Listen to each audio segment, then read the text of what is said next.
ہو سکتا ہے یہ؟ شاید پہلوی زبیر کے بیٹے ہم پہ رحم و کرم کرنا چاہتے ہوں گے تاکہ اپنے اس عمل سے کوفیوں کے دلوں کو مروب کر سکیں۔ یہ لوگ ہمیشہ ایسے تو دروازہ نہیں بجاتے۔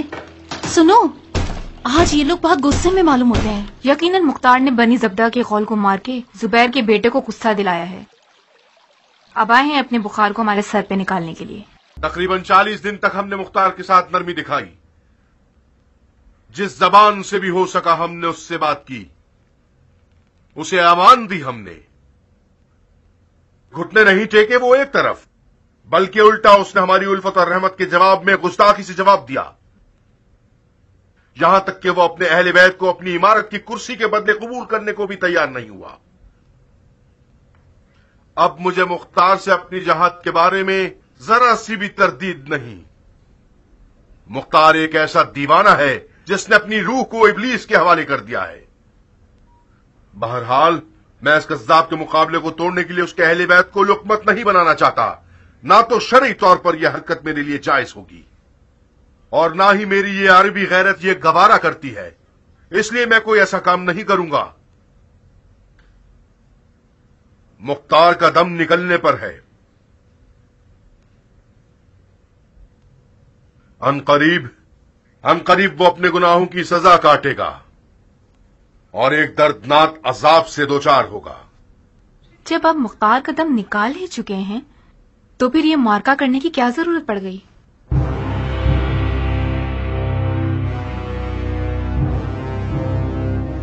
ذرا دھیان سے مصعب، یہ عورت مختار کی تربیت یافتہ ہے، ممکن ہے اس کی زبان کے زخم بھی مختار کی تلوار کی طرح قاتل ہو۔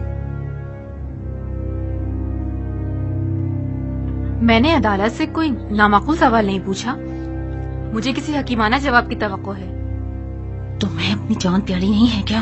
اور ہمارا آج کا یہ اجلاس یا بقول آپ کی یہ مارکا آپ پر ایک تلخ حقیقت کو فاش کرنا چاہتا ہے، خاص طور پر ان عوام الناس پر جو کہ اب تک یہ سمجھتے ہیں کہ مختار کا موقف دین اور عدل کے تقاضوں کے تحت ہے۔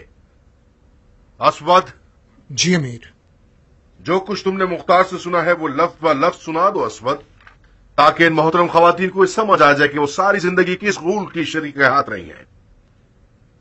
مختار کو یہ پیغام بھجوا ہے کہ تمہارے اہل بیت میرے قیدی ہیں، اس بےہودہ مقابلے سے دستبردار ہو جاؤ اور اپنی ناموس کا خون ضائع مت کرو۔ اور اس نے کیا جواب دیا؟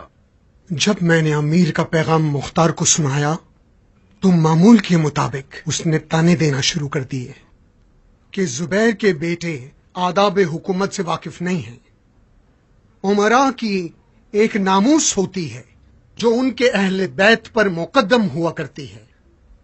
ناموس امراء کرسی عمارت ہیں ان کے۔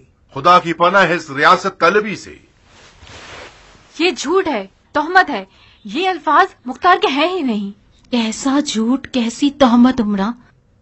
اتفاق سے مختار نے اپنے دل کی بات کہہ دی۔ حکومت مختار کا خواب تھا، وہ ساری زندگی حکومت کو پانے کے لیے لڑتا رہا، گھر گھوڑے کی زین اور تلوار شریک حیات تھی۔ میں نے کبھی اسے صحیح طرح سے پیش آتے ہوئے نہیں دیکھا۔ استغفار کرو ناریا، زبیریوں کے ٹٹی دل سپاہی مختار کا مقابلہ نہیں کر پائے، لیکن تم اپنے ان زہریلے جملوں سے مختار کا کام ضرور تمام کر سکتی ہو۔ عمرہ، ہم چاہیں کچھ بھی کر لیں، تقدیر اپنا کام کر کے ہی رہے گی۔ مختار کا کام تو اسی دن تمام ہو گیا تھا جس دن اس نے منوس محل پر قبضہ کیا۔ میں نے اسی دن شوہر کی محبت کو دل سے نکال لیا تھا، پتا تھا کہ یہ منوس محل اپنے حکمران کا سر اڑا کے رہے گا۔ تو ہمارا یہ سفیر امانت دار ہے یا خیانت کار، سچا ہے یا جھوٹا؟ آپ کا سفیر امانت دار اور سچا ہے۔ بہت خوب، تو پھر مختار کی لادینیت کی گواہی دیجیے اور اسے رسوا کر دیجیے۔ بے شک آپ کی گواہی چونکہ آپ اس کے قریب ترین افراد میں سے ہیں، مسلمانوں کی بیداری کا باعث بنے گی اور مختار کے گمراہانہ افکار کے پھیلنے میں رکاوٹ بن جائے گی۔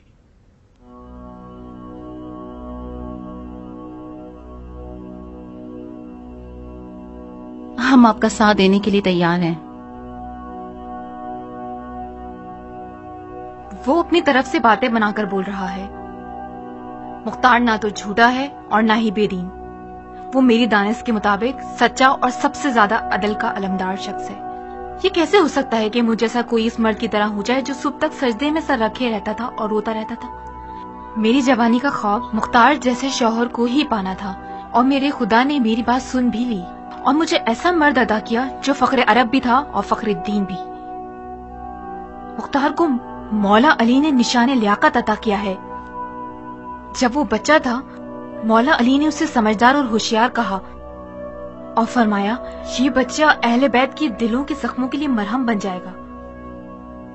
مختار کا ہاتھ خدا کا دست انتقام تھا، جس نے رسول خدا کے لختے جگر کے قاتلوں سے انتقام لیا۔ بس کرو عورت،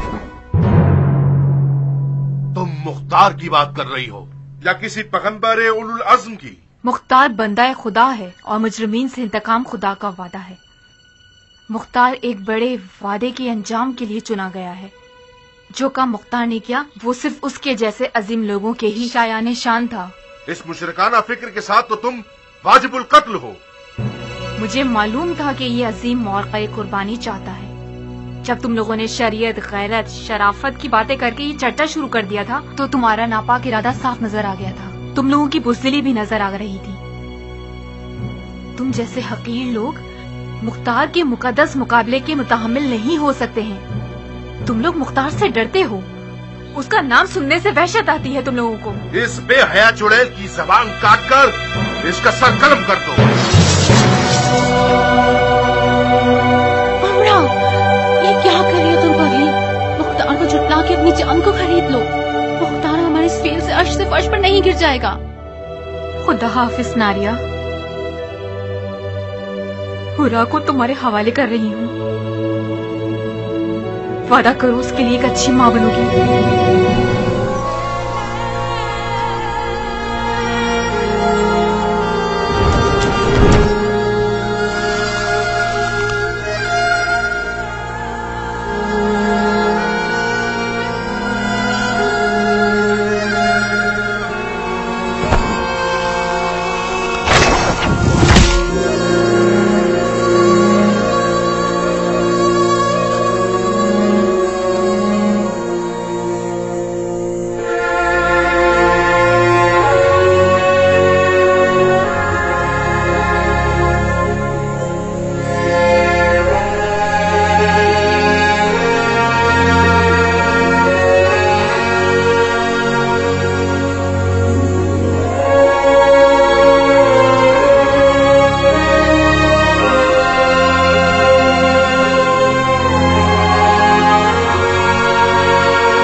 انا للہ